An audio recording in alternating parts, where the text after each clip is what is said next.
দেখতে পাচ্ছিস ওই তো ওটা কি তুই নাকি? না না ওইখানে একটা আর যে ক্যামেরার ভিডিওটা করছে সে একটা দুটো একটা দেবো ধরে। ওই দেখো আমরা সুন্দরবনে এসে বন্য শুয়োর দেখতে পেয়ে গেছি। একটা বন্য পায়েল একটা শুয়ে আছে আর একটা হেঁটে হেঁটে কিছু খাবারের সন্ধান করছে। পায়েলকে খাবে কি তোকে খাবে হ্যাঁ তুমি কি বললে আমাকে? না আমি বললাম একটা শুয়ে আছে সেটা হচ্ছে তুমি আর যেটা ঘুরে বেড়াচ্ছে সেটা হচ্ছে তোমার বোন। আমি তো ফোনে ক্যামেরা ধরছি কোন আর তুই কি ভাই? আমি নেই, আমি তো বললাম না হরিণ। হরিণ বলে। তো আমরা বন্য শুয়োর দেখে নিয়েছি। হ্যাঁ শুয়োর চলে এসেছে। এবার বাঘ দেখতে চাই। বাঘটা যদি আসে কপাল করে। তোমরা অনেক দেখেছো বলো বাঘ? আমার থেকে যে দিদিভাই বসে আছে না এই ডিস্টেন্স বাঘ দেখেছি।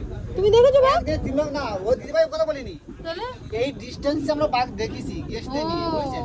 আচ্ছা সেটা বলো। এবার এক দিয়ে 3 মাস পর্যন্ত আমরা বাঘ পেয়েছি। হ্যাঁ হ্যাঁ? বাঘ না, দেখতে এই যে চাই distance গাইস। দেখলে বাঘ land চলে নয়। আসো।